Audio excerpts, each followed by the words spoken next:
A Karen decided it was a good idea to steal a home run ball from a little boy. Sometimes you need that reset. Oh. And Bader just unloads on this one. Deep left field, and that one is gone as Bader.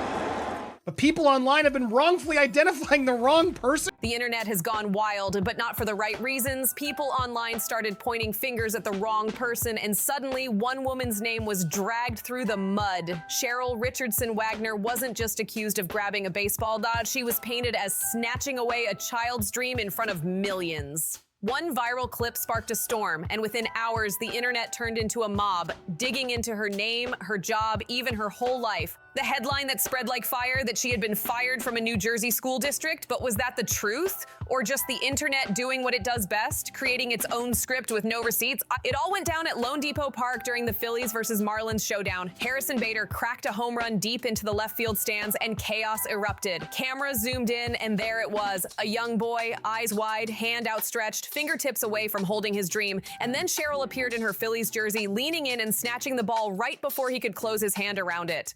The stadium groaned, the broadcast caught every second, and by sunrise, the internet had crowned a new villain, Phillies Karen. Clips of her holding up the ball with a smirk spread like wildfire across TikTok and Twitter, where outrage isn't just common, it's entertainment. Then came the so-called sleuths. Reddit and X users claimed they cracked her identity, saying she was Cheryl Richardson Wagner, an employee of Hamilton Public Schools in New Jersey. Screenshots of school directories popped up, with some even swearing parents recognized her from school events. One viral comment screamed, "Protect the kids. If she'll steal a baseball, what else will she take from children?" That's when it all turned into more than a meme. It became a full-on digital manhunt.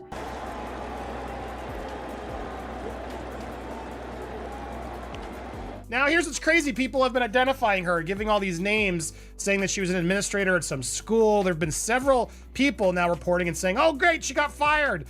Should she have gotten fired just for this? I mean, I don't like her. She's shame. By September 6th, hashtags like hashtag #FirePhilliesKaren and hashtag #ProtectTheKids were blowing up feeds everywhere. TikTok creators even made dramatic reenactments of her crime, slapping captions like, "And this is who teaches your kids." Influencers fueled the flames, claiming she had already been fired by Hamilton schools. But here's the twist. No official source ever confirmed it. Not the Phillies, not Major League Baseball, not even Hamilton Public Schools. Still, the mob didn't care. Outrage spreads way faster than facts, and the story was too easy to resist. The internet's verdict was simple. She stole from a kid, got caught, and lost her job. Case closed. But reality was far murkier. Cheryl was suddenly shoved into a viral courtroom where CEOs, politicians, and celebrities usually get dragged. Well, except this time it was just a woman at a baseball game.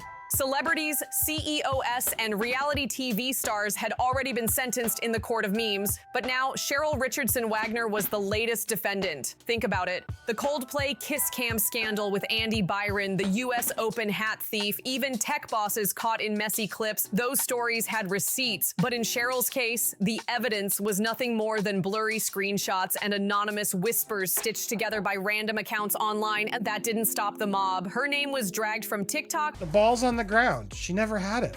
She never had it. You know why this guy notices? Because she's got her phone in her hand. To Reddit to Facebook, while local parents jumped into forums asking the same question over and over. Did Hamilton really fire Cheryl, or is this just the internet rewriting reality again? The clip of her clutching that home run ball didn't just trend, it detonated.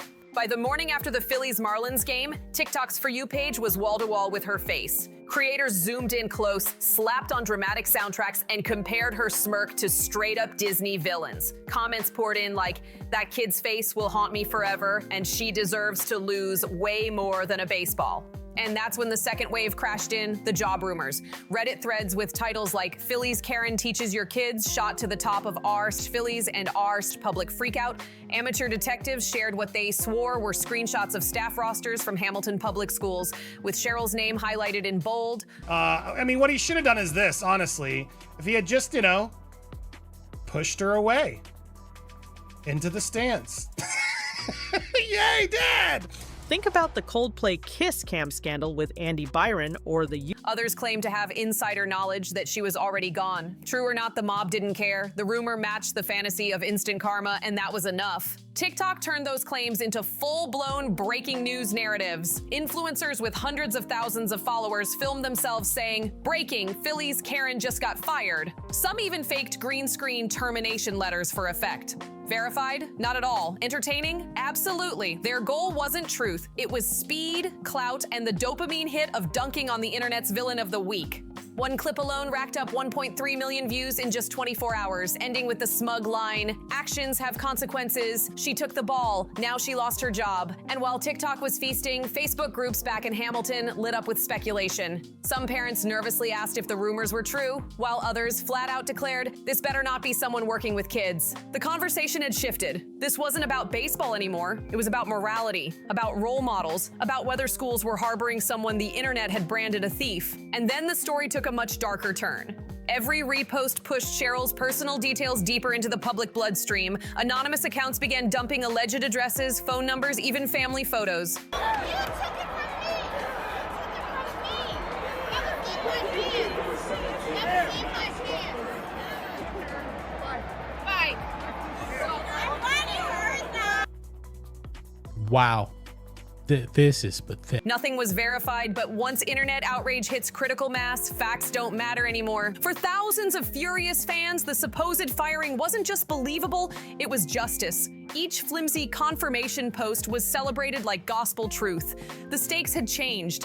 It wasn't just about whether Cheryl kept her job anymore. It was about how far the internet was willing to go to destroy her over 10 seconds of selfishness at a ballpark. By day 3, the frenzy was impossible to ignore. Pressure built on Hamilton Public Schools to speak up, because silence was no longer an option. And that's when the mainstream media joined the feeding frenzy. Philadelphia outlets, always hungry for a mix of baseball and drama, jumped in with headlines like "Fan accused of snatching ball from child identified," "Rumors swirl around Hamilton school employee." The media finally caught up, but cautiously.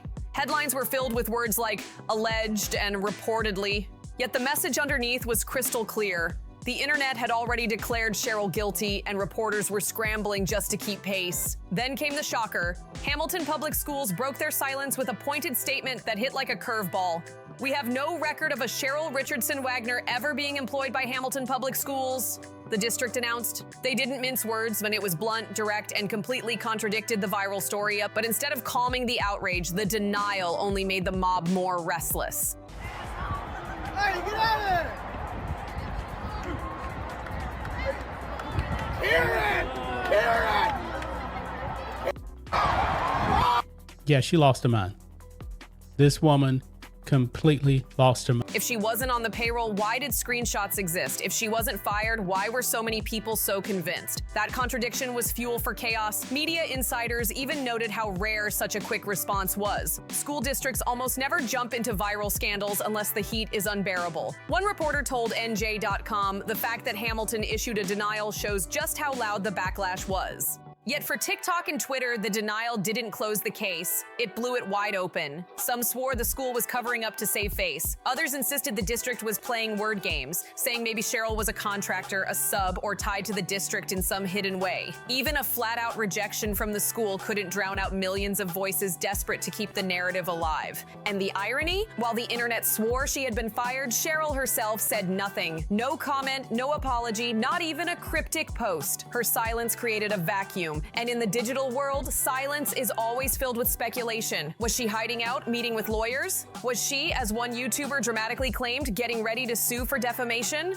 Her absence only gave content creators more fuel. Suddenly, this wasn't just a story about a baseball ad, it was a full-on conspiracy. TikTok detectives weren't just exposing a so-called villain, they were unraveling what they thought was a cover-up. Meanwhile, the saga grew bigger than Cheryl. Commentators started comparing her to infamous moments in sports history. The Chicago Cubs' Steve Bartman, who became a hated pariah after reaching for a foul ball, and more recently, that Polish millionaire CEO who snatched a kid's hat at the US Open. Once again, the internet was proving its power. It didn't just create villains, it created legends of shame. By this point, Cheryl wasn't just a person anymore. She had become a symbol, the internet's favorite villain of the week. The Phillies Karen machine was in full swing, and the content kept multiplying like wildfire. Memes plastered her face onto movie posters, painting her as the greedy stepmother from Cinderella or the evil queen from Snow White. TikTok edits blasted ominous music while freezing the frame on her smirk as if it were the ultimate crime scene evidence. Creators weren't stopping at memes either. Some went as far as making parody skits, full-on reenactments of the ball snatch moment, with grown adults pretending to be the kid crying in slow motion while Cheryl's double strutted around waving the baseball in triumph. These clips pulled in millions of views, and the comments poured gasoline on the fire. "She's living rent-free in America's hate list," one viewer wrote. "Ban her from every ballpark," another demanded. And just like that, the narrative shifted again. It was no longer just about one home run ball. Cheryl had been transformed into a cautionary tale, a walking meme of selfishness. The villainization machine was so powerful, people started making merch. Etsy shops popped up overnight selling t-shirts stamped with #FirePhilliesKaren, mugs printed with her blurry face mid-swipe, and even parody baseball cards mocking her like she was some disgraced athlete. The story took on a life of its own. Influencers began to cash in too, recording endless commentary videos, dissecting every angle, every frame of the viral clip. They weren't analyzing baseball anymore. They were dissecting her. Body language experts claimed her grin revealed textbook narcissism. Amateur psychologists broke down her supposed power grab in the audience. They ate it up. But the harshest part was how easy it all became. 10 seconds of footage had ballooned into an entire personality profile. The mob didn't just want to shame her, they wanted to define her. And without Cheryl speaking up, the internet had free reign to write her character however it wanted, in selfish, arrogant, entitled, even dangerous. Meanwhile, whispers of potential lawsuits swirled. Legal YouTubers jumped in, asking if Cheryl could sue for defamation or if the kid's family could sue her for emotional distress. None of it was confirmed, but in the viral courtroom of social media, that didn't matter. Speculation was enough to keep her trending. The madness even leaked into real life. At Phillies games after the scandal, fans showed up holding signs with phrases like, "Don't be a Karen" and "Give the kid the ball." Stadium culture had turned her into a punchline, and the legend of Phillies Karen grew bigger than the actual game that started it all. It was official. Cheryl wasn't fighting just a rumor anymore. She was trapped inside a cultural machine that feeds on outrage, a machine that doesn't need facts, only villains. And this time, the machine had her name, her face, and millions of people ready to keep the story alive. Silence might seem like the smart move when the world turns on you, but in Cheryl's case, it backfired big time. The more she stayed quiet, the more the internet filled in the blanks with wild theories. Every day she refused to speak became another day for TikTok detectives, Reddit threads, and YouTube creators to write the story for her. Her absence created a frenzy. Some swore she had gone into hiding, others claimed she was talking to lawyers, while a popular YouTuber confidently announced, "She's preparing to sue for defamation, just watch." None of it was confirmed, but that didn't matter. People believed what they wanted to believe. And with Cheryl saying nothing, the mob had no reason to slow down. Then came the collateral damage, her family. Anonymous accounts started dragging her relatives into the mess, posting names, supposed addresses, even photos that may or may not have been connected to her. Strangers left comments on completely unrelated Facebook pages that belonged to people with the same last name, accusing them of being Karen's defenders. Suddenly, the fallout wasn't just online. Real people were getting harassed over a baseball. Even co-workers from unrelated jobs got nervous. Online posts began popping up where people claimed they recognized Cheryl from local events, stores, or even old workplaces. A few claimed they had bad experiences with her, spinning regular interactions into sinister anecdotes. Whether those stories were true or not, the damage was the same. They added more fuel to the fire. Her silence also gave the outrage merchants more power. TikTok creators stitched old viral scandals into Cheryl's saga, comparing her to villains from totally different eras. Clips of Steve Bartman's infamous Cubs moment were spliced side by side with Cheryl's ball snatch. Commentators claimed she was proof that selfish fans never learn. Others dragged up the millionaire CEO who grabbed a kid's hat at the US Open, saying Cheryl was cut from the same cloth. It became clear she wasn't being judged as Cheryl Richardson Wagner anymore. She was being judged as Phillies Karen, a character the internet built and then set on fire. And the silence? That was seen as arrogance. If she really cared, she'd apologize, one viral tweet read. Another TikTok declared, "Her silence is guilt. Period." Meanwhile, Hamilton Public Schools couldn't escape the storm either. Even after publicly denying she ever worked there, parents flooded forums with doubts. Was the district lying? Was there some technicality being hidden? The more they denied, the more suspicious it looked. For many, Cheryl's silence and the school's statement only confirmed a cover-up. The internet had turned her into a ghost, an untouchable villain who refused to face the mob. And that made people even angrier. Her silence wasn't protecting her anymore. It was making the legend of Phillies Karen grow even bigger, dragging her family, her community, and anyone with her name down into the fire with her. By the end of the first week, the story wasn't just living on TikTok or in Reddit threads anymore. It had officially broken into the mainstream. Local chatter turned into national coverage, with major outlets seizing on the juicy mix of baseball, outrage, and morality. Headlines exploded across news sites. Fan-dubbed Phillies Karen sparks internet firestorm, and did a school employee really steal a home run ball from a kid? The coverage shifted the tone. This wasn't just gossip anymore. It became commentary on something bigger. Morning talk shows debated the viral clip like it was breaking political news. Some anchors argued the whole thing was harmless internet noise, while others claimed it revealed the ugly side of cancel culture. One panelist snapped, "This isn't about a baseball. This is about how fast people are willing to destroy a stranger's life for clicks." And with that, Cheryl's story leveled up. She wasn't just a meme or a villain, and she had become a case study. Cancel culture experts, PR strategists, and even psychologists lined up to weigh in.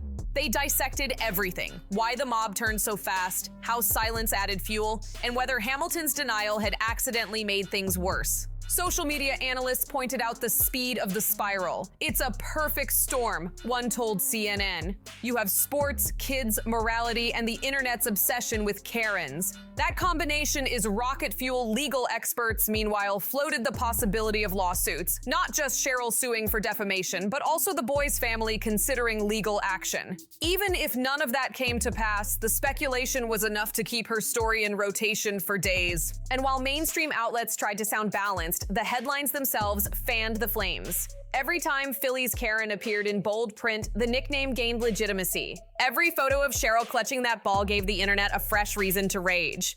Then came the think pieces. Writers compared her to infamous figures like Steve Bartman or the millionaire CEO at the US Open, but they also framed her as proof of a cultural shift. Some called it mob justice, others called it accountability. "This is the world we live in now," one columnist wrote.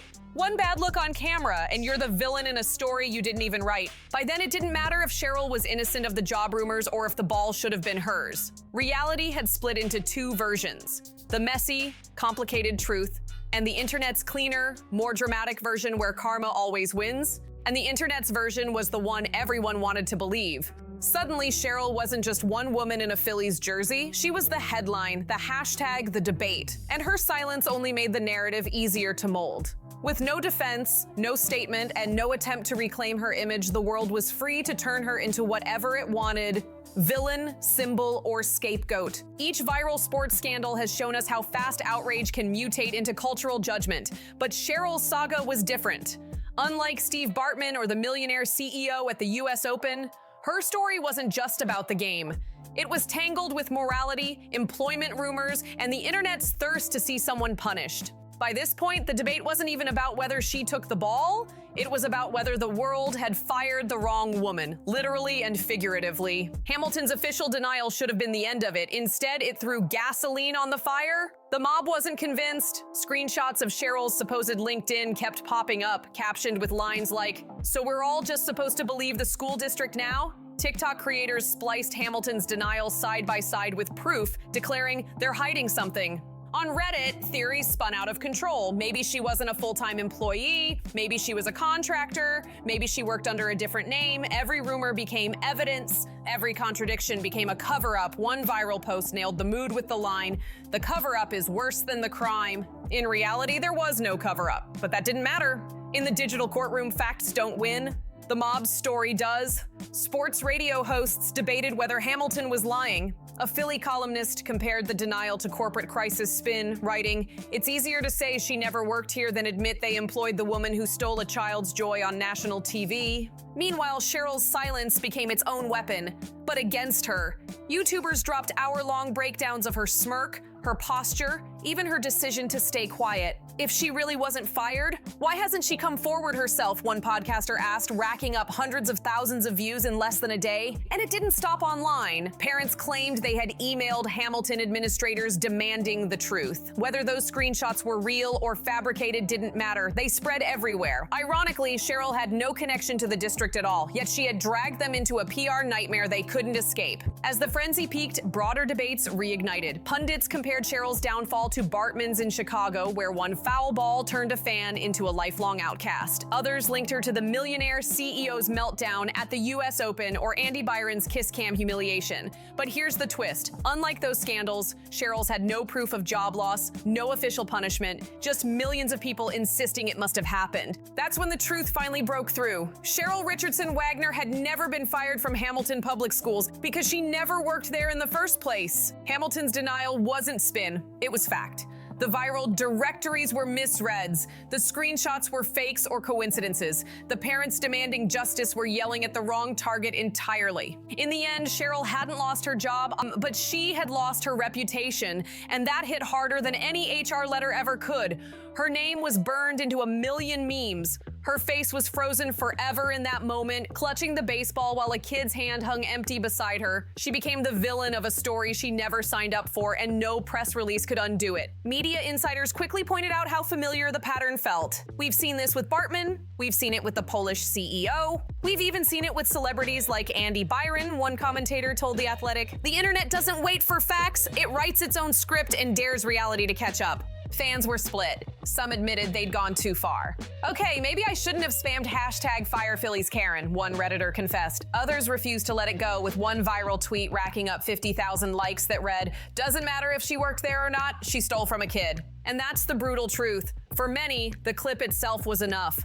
They didn't care about employment records or denials. They cared about the story, and the story was satisfying. It was moral outrage packaged for virality. Cheryl wasn't a teacher, but the idea that she was made the scandal juicier, more shareable, and impossible to resist. So what do we make of Phillies Karen now? Maybe she's just another footnote in the long history of sports fan scandals, or maybe she's a warning sign, proof of how fast the internet can manufacture not just a villain, but a punishment. Because if a single foul ball can cost someone their peace, their name, and their reputation, what happens when the next viral outrage hits? And that's why we gotta ask, was this justice or just another internet witch hunt? Let us know what you think in the comments, and don't forget to like, subscribe, share this video, and we'll see you on the next one.